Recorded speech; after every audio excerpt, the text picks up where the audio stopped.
This is our how to build a gang sheet in Illustrator. First, new file, set your height and width. It's going to open up here. You can open designs through file and then open. There's lots of different ways you can do it. We'll walk through it together.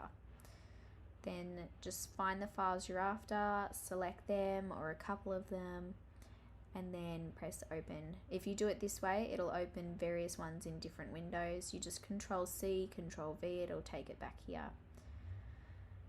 And over here you can toggle the height and width. That little selection thing next to it will make it equal or proportionate. You can Control C, Control V as many times as you want. Put as many of the same design or different designs in as you want. Just fill up the sheet. We recommend that you make it nice and snug just so that you can maximize the area. And yeah, twist it, turn it, however you need to get it on there, just do that. Otherwise, you can also just open your Finder and then drag and drop. This also works for Windows as well. In your files, yeah, and then just set your height and width to however you want it printed out as. Do take note that some designs will have a broader box around them. It won't always, so your design may be slightly smaller. However, you can crop this. We'll make a separate video on cropping just to help you guys out as well. You can also right click, left click, control and copy and paste as well.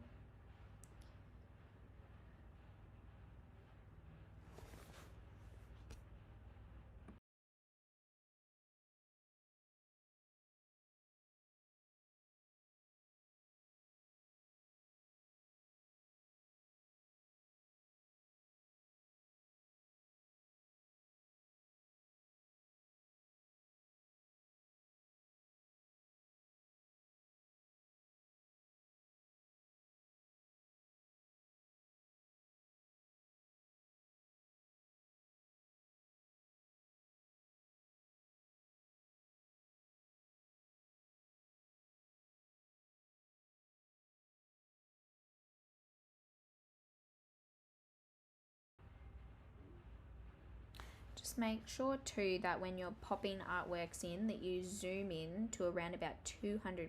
This is the size it prints out at, or you could go more, just to make sure that everything isn't pixelated and you can see it clearly. There's no issues with the artwork at all.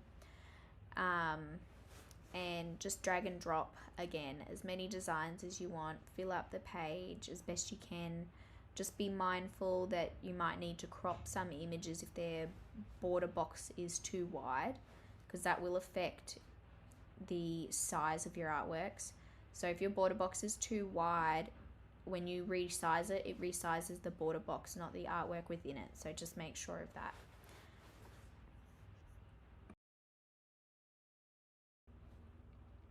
Just want to make sure that every artwork fits inside your artboard, like this one. See how it goes out a bit? You're going to want to just move that slightly so that the border box is inside the artboard. Otherwise it will affect your print and we won't be able to print it properly. Then once you fix that, just head on up to File. You're ready to export now, so click Export As. Type in your file name. And then just make sure that you have selected PNG. Sometimes it will auto select to PNG, sometimes it won't. Just make sure you select that. Make sure you select the background as transparent and the resolution as high, 300 dpi. That is absolutely essential. We can't print it otherwise.